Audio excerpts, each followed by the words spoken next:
Al-Quran mengatur.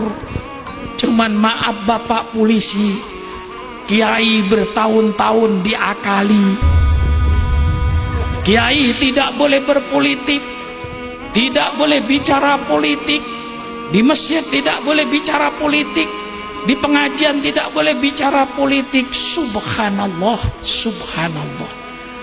Karena kita sudah tidak mau bicara politik, apa yang terjadi sekarang ini? Banyak politisi-politisi yang tidak bermoral.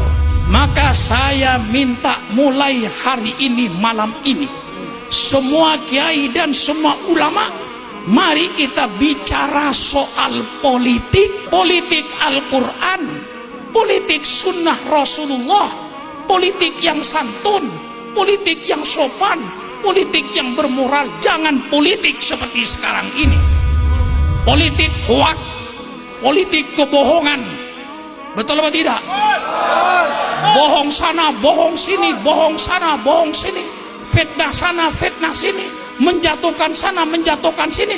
Justru ini sekarang yang dibicarakan, politik setan, politik iblis. Kita bicara politik Quran. Quran mengatur berpolitik. Siapa bilang Quran tidak ngatur berpolitik? Dulu kiai yang melarang ulama berpolitik itu Belanda. Mengapa Belanda melarang kiai berpolitik? Supaya Belanda dapat menjajah Indonesia terus-menerus. Kalau kiai mulai bicara politik, dia harus meninggalkan Indonesia. Maka Belanda dulu yang melarang kiai tidak boleh bicara politik, di masjid tidak boleh bicara politik, di pengajian tidak boleh bicara politik. Dianggapnya politik itu kayak penyakit lepra. Padahal politik itu indah. Kalau politik dengan kejujuran, saya akan mengajar orang Ketapang, mari kita berpolitik yang sopan, berpolitik yang santun. Politik itu suatu hal yang mulia. Jadi kalau sekarang ada orang yang melarang kiai bicara politik di masjid, itu berarti sisa-sisa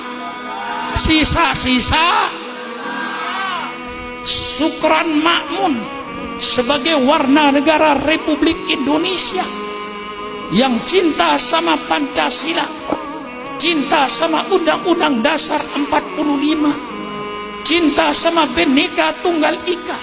Sukran Makmun sebagai warga negara Republik Indonesia, saya ingin menyumbangkan pikiran terbaik saya kepada bangsa saya dan negara saya. Saya sebagai warga negara Republik Indonesia, Bapak polisi, Bapak tentara, saya ingin menyumbangkan pikiran terbaik saya untuk bangsa saya, untuk negara saya, supaya tidak terjadi pemerintahan dengan segala kedolimannya.